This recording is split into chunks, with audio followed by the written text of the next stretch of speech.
If we have the power to hurt the earth, we also have the power to heal her, to regenerate her. Environmental movements often paint humans as a problem, a polluter, a pest. But this could not be further from the truth. In my language, the word for human is nahokadiyandane'e, which means holy earth surface being.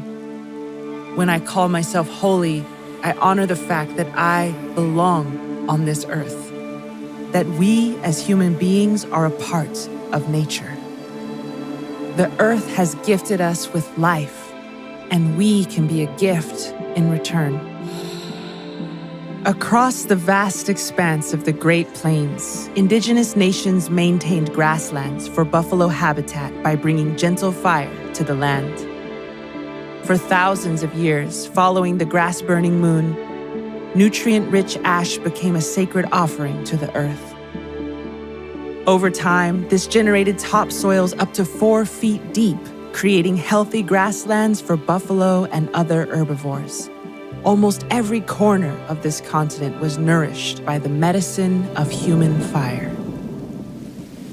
In the Southwest deserts, Indigenous farmers have continuously cultivated corn and other crops for over a millennium without exhausting the soil. They place their fields at the base of small watersheds, and with every monsoon rain, organic-rich sediment and water flow down from the forested mountains and into the fields.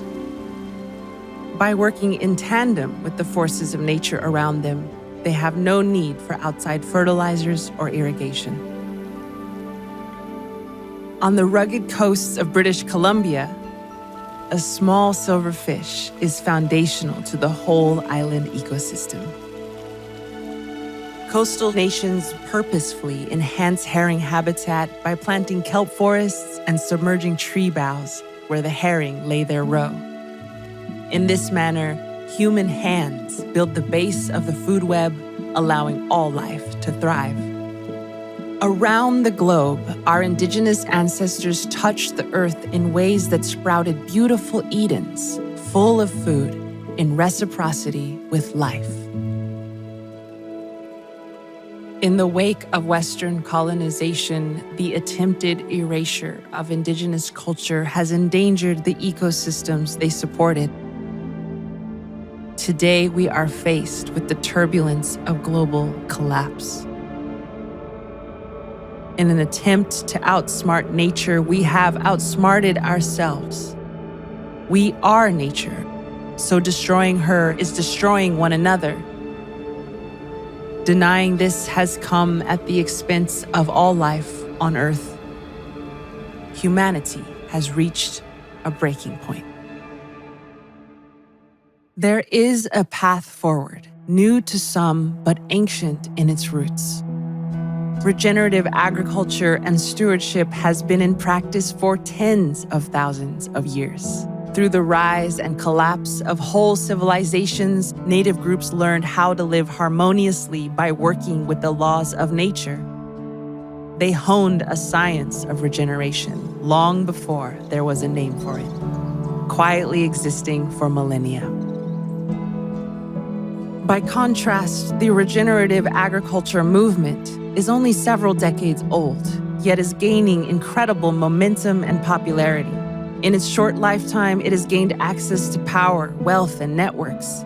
This movement, a product of Western advancement and scientific discovery, focuses on restoring soil health, but by focusing only on specific practices, such as cover crops, integration of animals, and a no-till approach, we fall short of regeneration's true transformative potential. For regeneration to be truly holistic, it must be about tending to whole ecosystems and whole communities. We have the opportunity to combine the access of the regenerative agriculture movement, the holistic science of Indigenous stewardship, and the power of marginalized communities. By doing so, we can heal entire biomes instead of just small parcels. We can restore access, land, and leadership to those it has been taken from. we can proactively begin to heal the history of oppression and forge a society rooted in justice and reciprocity. The root of regeneration isn't in the soil. It's within us. It's in our hearts. It's a way of seeing the world. If we embrace the possibilities of regeneration, all of our actions will connect to and create abundance for the natural world around us and for one another. If we expand this mindset beyond just land and apply it to all aspects of life, what else is possible?